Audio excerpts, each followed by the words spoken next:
Hormuz में जो स्थितियां बनी हुई हैं उससे जुड़ी हुई एक खबर आपको बताती हूं कि अमेरिका ने ईरान के तेल टैंकर पर हमला बोल दिया है। दक्षिणी ईरान के पास जहाज जास्क पर अटैक किया गया है। यूएस नेवी ने जास्क को निशाना बनाया था। ये जानकारी मिल रही है कि जास्क को निशाना यूएस नेवी की तरफ से बनाया गया और जहाज से 2 दिन बाद भी धुआं उठते हुए देखा गया है। ये वो अमेरिका की तरफ से किया गया हमला है जिसमें जहाज से अभी भी आपको धुआं दिखता हुआ नजर आ जाएगा।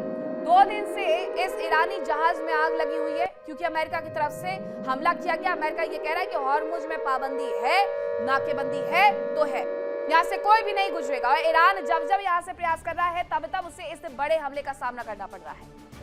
अब ईरान के एक जहाज जिसका नाम जास्क है उस पर जो हमला किया गया उसके बाद 2 दिन हो चुके हैं, बावजूद इसके वहां से धुआं कम होने का नाम नहीं ले रहा है।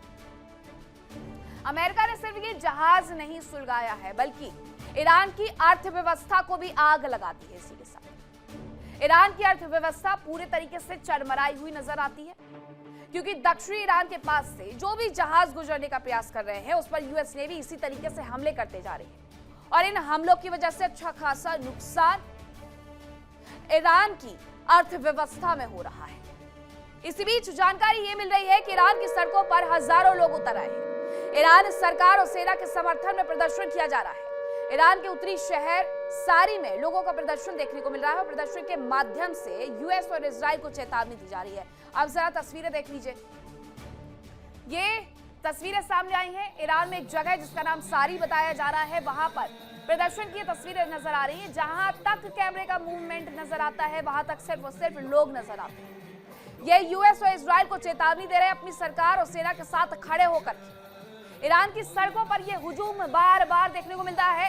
हर रात यहां पर लोग इकट्ठे होकर के अपनी सरकार का समर्थन करते हुए नजर आते हैं और एक बार फिर से वही समर्थन यहां पर देखने को मिल रहा है। ईरान के उत्तरी शहर सारी में ये लोगों का प्रदर्शन देखने को मिला है और प्रदर्शन के माध्यम से अच्छी खासी चेतावनी यूएस और इजराइल को दी जा रही है।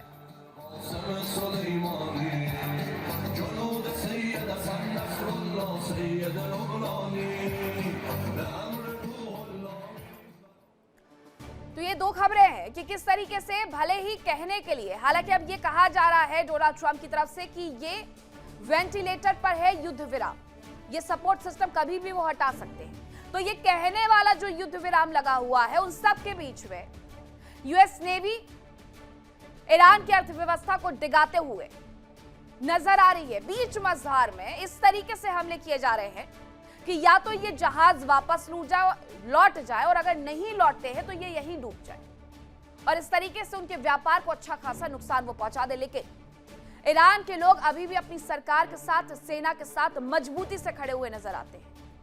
आप ये जो तस्वीरें देख रहे हैं उत्तरी ईरान से ये तस्वीरें सामने आ रही हैं जहां पर लोग उत्तरी ईरान के शहर सारी में अपनी सरकार और सेना के समर्थन में प्रदर्शन करते हुए नजर आ रहे हैं। अमेरिका और इजराइल को चेतावनी भी दे रहे हैं कि संभल जाओ वरना जंग में हम भी उतरने के लिए तैयार है। और वहां पर 2 करोड़ लोगों ने खुद से बाहर आकर के ये कहा है कि जिस वक्त भी जरूरत पड़ी तो वो अपनी सरकार और सेना के समर्थन में युद्ध में कूद भी जाएगी। देखिए इंडिया डेली 24/7 अब आपकी स्मार्ट टीवी पर। इंडिया डेली मौजूद है सभी डिजिटल प्लेटफॉर्म पर लाइव और लगातार। इंडिया डेली 24/7 हर दिन राष्ट्र को समर्पित।